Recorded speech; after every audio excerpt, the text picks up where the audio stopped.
All right, so I'm joined here with Jordan Newton. He's the manager of emergency operations for the city of Lloydminster. It's great to have you with us, Jordan. Oh, thank you for having me. And so I just want to start off today with on Sunday, you guys made the difficult decision to close down some rec centers and cultural centers here in the city. Can you just talk to me a little bit about that? Yeah, with the recent developments that have happened across both provinces, Alberta and Saskatchewan, the city is taking a leadership and proactive step in following our provincial authorities. So on Sunday, we did choose to close recreational facilities, and that was in conjunction with the recommendation and social distancing and things like that.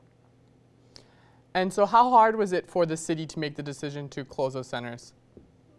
It was a difficult decision, but really what we're doing is just following our provincial guidelines and the recommendations from the provincial authorities. They're the experts when it comes to the virus, and we're just assisting our health authority in whatever way we can. And now the city, what's kind of going on when it comes to the city with, I know this is a fast-moving process. Are you guys having regular meetings? Yeah, absolutely. So there is a team in the city that is dealing with all the changes that have been happening, and we have been working through the weekend in support of the changes. So one of those things that you did see from the team was the closure of the recreation facility. And what would be the city's message to residents who are probably concerned right now, and what would your guys' message be? Just remember the risk to Albertans and people from Saskatchewan still remains low for catching the virus, but that doesn't mean we shouldn't take proactive steps in keeping our healthy. That includes just good hygiene practices that we do already. So washing our hands, if you are sick, stay home. We also want to recommend any citizens, if they want any extra information, go to the City of Lloydminster website. We are going to regularly update it with all the information they need. And Lloydminster has a unique situation of being on the border between Alberta and Saskatchewan. Has it posed any more challenges to you guys, having to deal with two different provinces and two health authorities? Absolutely. There is always a unique perspective when you work with two provincial authorities, but sometimes it does also provide us with more information, both from Alberta and Saskatchewan. So we are working through, and we get 2 updates a day from both Saskatchewan and Alberta. So we're just working through it. And when we're talking about that team that the city has assembled, who's on that team? We have a list of managers throughout the city that come and go, and they get to bring their expertise to help us out in managing all of the things. So it's a revolving list, and some days it's big and some days it's small. And when it comes to here in Lloydminster, how prepared is the city and kind of the health system here in case there are cases here, or just dealing with influx of people who are coming with concerns? Yeah, rest assured for everyone in Lloydminster that both the city and our health authority are prepared to deal if there is ever an outbreak in the city of Lloydminster. There is a lot of planning being done on both sides, and both your city and health authority are in constant connection.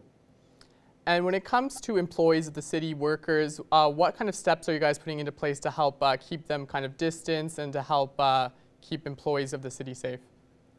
Yeah, so we are following the social distancing practices that are coming out from all health authorities as well as the federal government.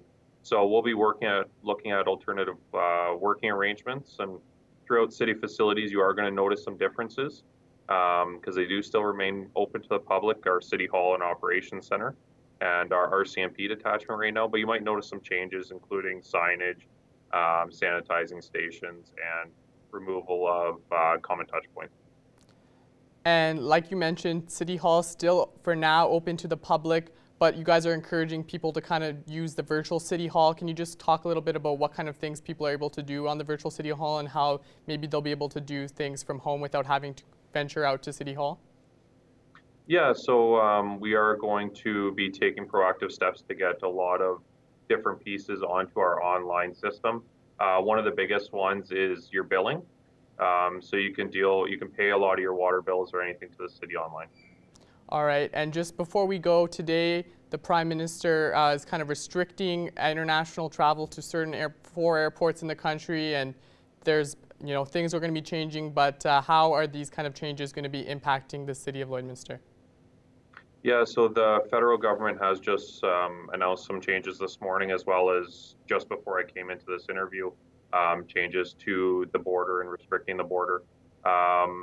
We are unsure of what the impacts will be in terms of our supply chain management, but the city will be looking into it and assessing. All right, thank you so much, Jordan. Jordan Newton is the manager of our emergency operations for the City of Lloydminster. Thanks for having me. Thank you.